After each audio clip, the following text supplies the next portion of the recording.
작은 재능 개발로 일과 시간은 겸직 도전 A에서 Z입니다.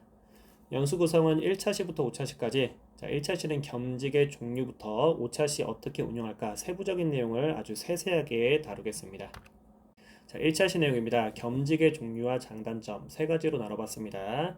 각 시도별로 내용은 다룰 수 있으니 이 점을 꼭 확인해 보시기 바랍니다.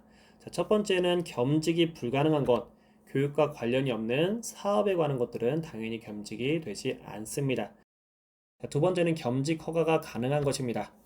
교육과 관련된 출판, 연속적인 외부 강의 또는 방송, 교구를 판매하는 것들이 있겠습니다. 그런데 이것은 학교장의 허락이 있어야 되고 공문으로 작성을 해놔야 됩니다. 그런데 학교장이 이 내용에 대해서 실제로 겸직 허가 신청을 내본 경우도 별로 없기 때문에 교육청에 많이 다시 또 전화를 하십니다. 근데 교육청은 또 자기는 잘 모르겠고 책임을 지고 싶지 않으니까 학교장한테 또 떠넘깁니다. 그러면 이게 학교장도 자기는 책임지기 싫은데 교육청도 명확한 답을 주지 않아요. 교육청에서도 교육적이라면은 교장선생님 판단안에 허락해 주세요. 교장선생님 중에서 괜찮을 것 같아 좀 대범하신 분이라면은 허락을 해줄 수 있는데 그렇지 않고 조금 소심하신 성향을 갖고 있는 교장선생님은 허락을 안 해주려고 합니다.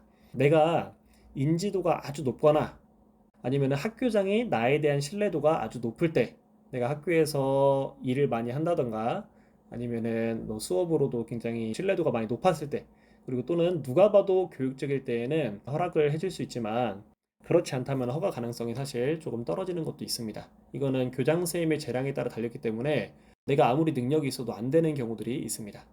겸직 신청이 불필요한 경우입니다. 우리가 외부 강의도 공공기관, 교육청이라든지 아니면은 지자체라든지 대학교 같은 데에서 강의를 와달라고 공문으로 요청을 한 경우에는 우리가 겸직 신청을 하지 않아도 됩니다. 그리고 선생님들한테 수업 관련된 컨설팅을 하거나 교육청 내 기관에 강의를 하는 거 당연히 되겠죠. 영재교육, 방과후 학생지도, 부진화지도 다 가능합니다. 그럼 우리가 여기서 겸직이 불가능하거나 겸직 허가가 가능한 것들은 조금 제한이 있기 때문에 우리가 쉽게 다가가려면 겸직 신청이 불필요한 것으로 알아봐야 됩니다. 그러면은 겸직 신청 불필요한 내용을 우리가 하나하나 비교해 보겠습니다. 외부 강의부터인데 외부 강의는 장점이 있다면 유명해질수록 강사료가 올라간다는 점이겠죠. 우리가 유튜버에 있는 대형 채널이라든지 아니면은 뭐 세바시 그런 곳에 강사를 나갈 수 있겠지만 이거는 내가 유명 인사가 되어야 한다는 아주 큰 단점이 있습니다. 내가 그만큼 인지도를 많이 쌓아야겠죠. 그래서 사실 쉽지 않습니다. 컨설팅 같은 경우는 우리가 수업 관련 컨설팅 또는 뭐 학급 경영 관련 컨설팅 그런 것들이 있을 텐데 횟수의 제한은 없으나 요청이 지속적이지 못하고 매회마다 공문을 작성하고 컨설턴트에게도 공문을 작성하는 요구를 해야 되기 때문에 지속적이지 못한 것 같습니다. 교육청 내 기관 강의는 뭐 예를 들어서 일정 연수나 교사 대상 연수에 대한 강의를 나갈 수 있겠죠.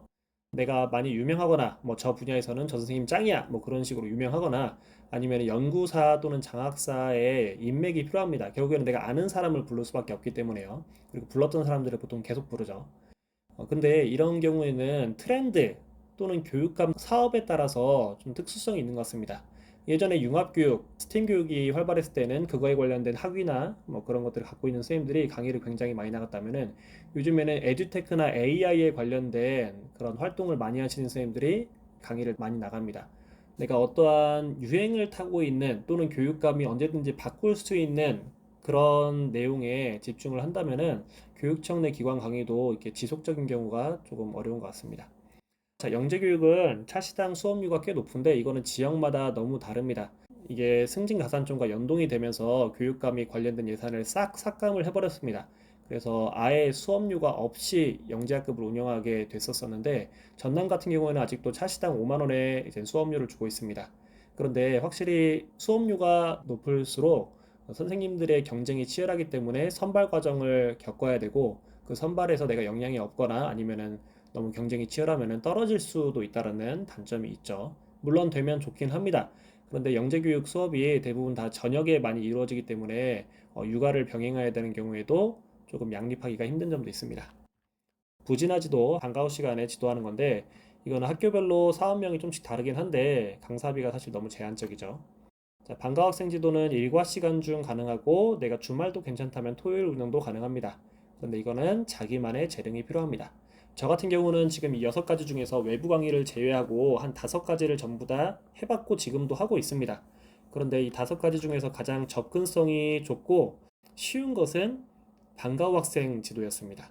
그래서 선생님들께도 방과후 학생 지도가 어떤 점이 좋은지에 대해서 앞으로 계속 말씀을 드리려고 합니다. 네, 내용 들어줘서 감사합니다. 다음 차시는 방과후 지도의 종류와 장단점 말씀드리겠습니다.